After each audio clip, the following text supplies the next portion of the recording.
Bonjour à tous, je suis Sébastien et je suis ravi de vous retrouver dans cette nouvelle vidéo dans laquelle on va s'intéresser au financement de projets immobiliers et on va regarder quelles sont les banques qui financent.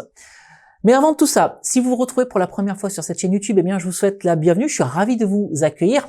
N'hésitez pas à vous abonner en activant la petite cloche pour être tenu informé en temps réel de la publication de toutes mes nouvelles vidéos et pour rejoindre une communauté de plusieurs dizaines de milliers de personnes passionnées d'immobilier et de stratégie de location à haut rendement. Ici, on est en famille et on regarde ensemble quels sont les moyens que vous avez à disposition pour investir dans l'immobilier, sécuriser votre patrimoine, sécuriser l'avenir de vos enfants, tout en générant des compléments de revenus.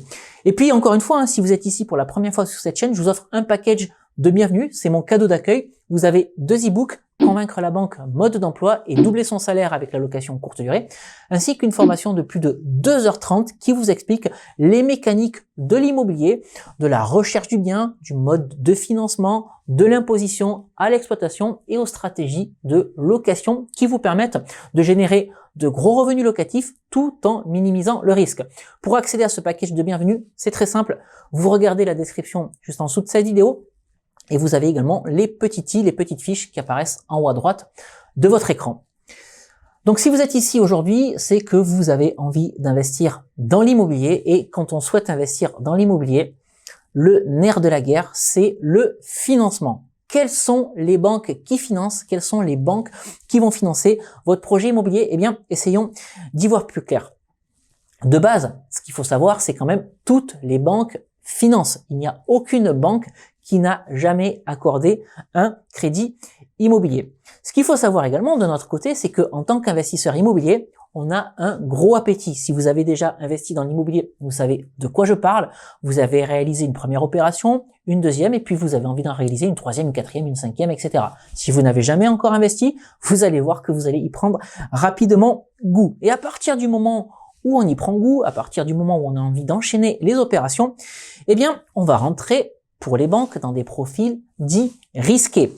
Pourquoi risqué? Eh bien parce que sur chaque nouvelle opération, votre taux d'endettement va augmenter et sur chaque opération également, votre encours bancaire va lui aussi augmenter. L'encours bancaire, c'est quoi? Eh bien c'est tout le capital que vous n'avez pas encore remboursé à la banque. Alors, il n'y a pas de solution miracle. Il n'y a aucune banque qui accepte tout le monde et il n'y a aucune banque non plus qui refuse tout le monde. Ça va se jouer au cas par cas. Alors pourquoi est-ce que je dis ça? Parce que je vais donner certains nombres de banques dans la suite de cette vidéo et voilà, je veux pas que vous indiquiez que non, telle banque m'a refusé alors qu'une autre personne va dire oui, mais cette banque-là m'a accepté à moi un crédit immobilier. Non, voilà, c'est du cas par cas. Et d'ailleurs, vous verrez même qu'au sein d'une même enseigne, eh bien, une agence peut refuser votre financement et une autre peut vous l'accorder. C'est comme ça.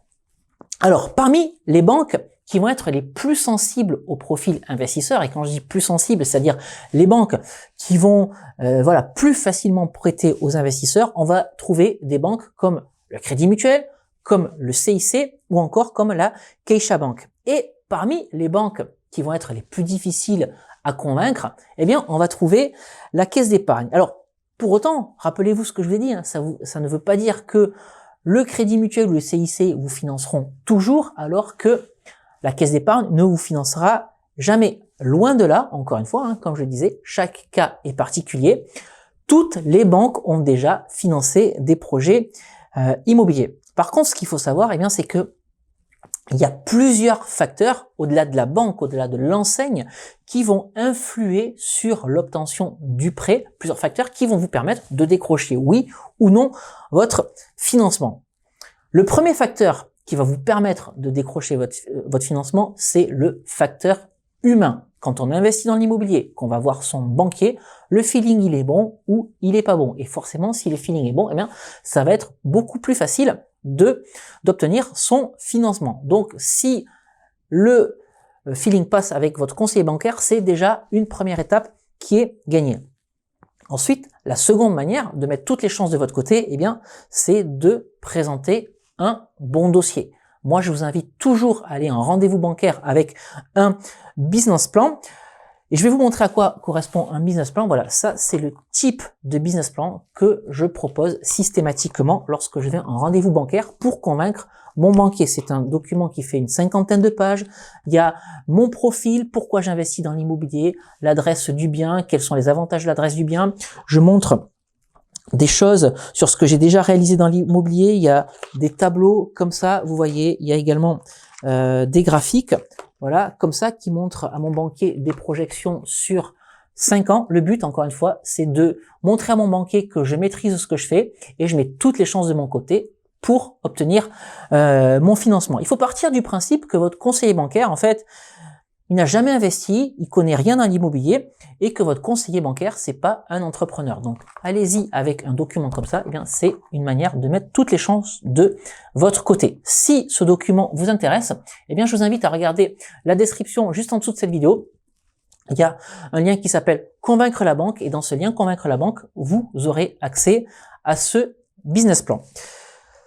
Troisième facteur qui va permettre, oui ou non, d'obtenir votre financement, c'est l'encours. Plus vous allez avoir d'encours, plus il va être difficile d'obtenir votre financement. On l'aura tous compris. Si vous arrivez pour la première fois devant votre banquier que vous n'avez jamais investi dans l'immobilier, eh bien, et que vous avez quand même des sources de revenus, cela s'entend, ce sera beaucoup plus facile, eh bien, que si vous avez un encours de 1 ou 2 millions d'euros. Ensuite, ce que va regarder la banque, c'est votre taux d'endettement. Mais ce taux d'endettement, en fait, il varie d'une banque à l'autre. Alors, je dirais il varie d'une banque à l'autre, c'est-à-dire que le mode de calcul du taux d'endettement va varier d'une banque à l'autre.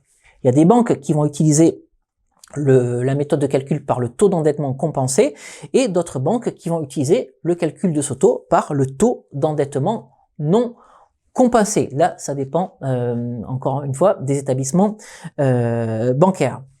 Autre facteur, les banques, bien, vont valoriser les loyers de vos investissements immobiliers ou de vos investissements locatifs, mais de manière différente. Et ça, c'est important de le savoir parce que ça va influer sur votre taux d'endettement.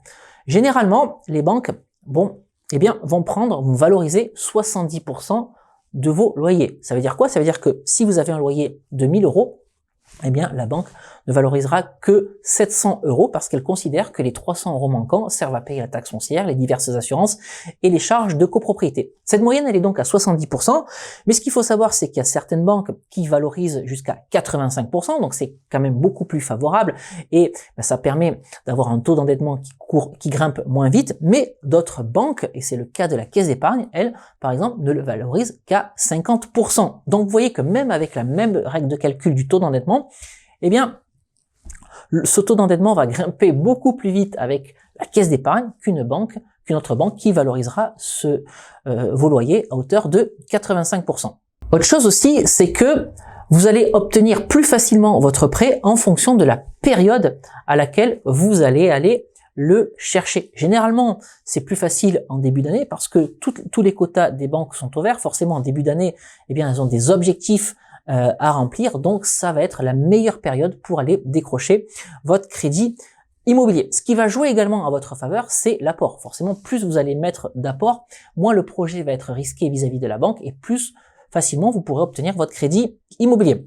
Autre facteur très important à ne pas négliger, c'est l'épargne disponible. Plus vous allez avoir d'épargne, quel que soit le support financier, plus c'est quelque chose qui va rassurer la banque parce que la banque va se dire que en cas de vacances locatives, vous allez pouvoir absorber plus facilement la perte locative et donc vous allez pouvoir pallier au remboursement du crédit. Donc cette épargne, elle est là aussi pour rassurer la banque. Attention toutefois, j'en ai déjà parlé, à ne pas non plus la dépenser sur un seul et même projet immobilier parce que eh bien, vous avez besoin d'épargne de précaution au quotidien, voilà, pour réparer votre voiture, pour financer vos vacances ou tout un tas d'autres choses. Et puis, si vous vous déployez aussi de toute votre épargne sur un projet immobilier, la banque, eh bien, peut-être qu'elle ne vous suivra pas sur un autre projet immobilier parce que vous n'aurez plus rien à y afficher. Donc, il va falloir ménager cette épargne et donc, comme on dit, ménager la chèvre et le chou entre ce que vous conservez et ce que vous donnez.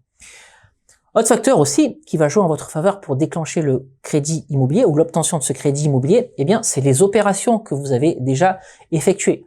Plus elles sont bonnes et plus vous allez donner confiance à la banque. Donc, ce que je recommande aussi dans ce business plan, c'est de mettre des photos avant, après de vos projets immobiliers déjà réalisés pour montrer et afficher à la banque que eh bien vous apportez un maximum de valeur à vos locataires, que vous faites des appartements rénovés, sexy, qui donnent envie, vous apportez des services, vous apportez des prestations, et forcément vous pouvez louer au-dessus du prix du marché, et vous pouvez surtout louer plus vite. Donc ça, c'est également quelque chose qui rassure la banque.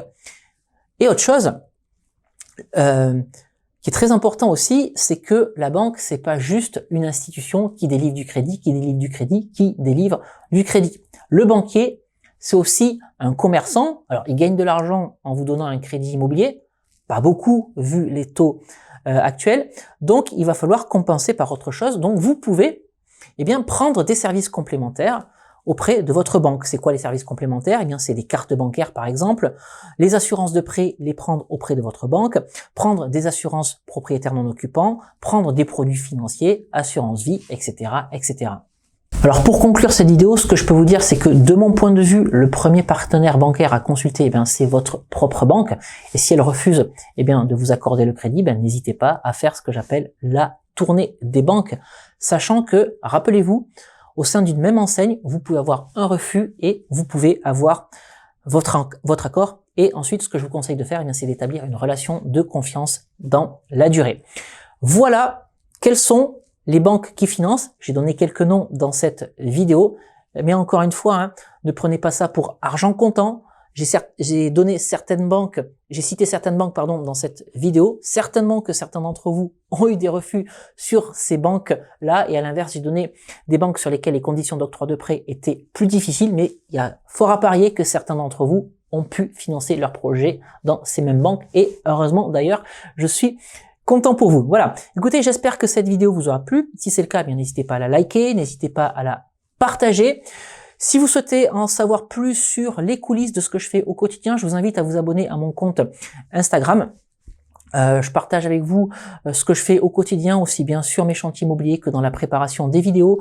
Je vous pose des questions pour savoir ce que vous aimeriez voir dans les vidéos que je produis sur YouTube. Voilà, n'hésitez pas à vous abonner, le compte est juste en dessous. Et puis surtout, j'ai oublié de vous dire, indiquez-moi dans les commentaires en dessous de cette vidéo, quelles sont les banques qui ont financé vos projets immobiliers. Ça, c'est quelque chose qui m'intéresse également, et puis pas que moi d'ailleurs, toutes les personnes qui liront les commentaires. On va se quitter ici pour aujourd'hui, et avant tout, je vous rappelle comme d'habitude que l'investissement immobilier, c'est un sujet sérieux, ne faites pas n'importe quoi.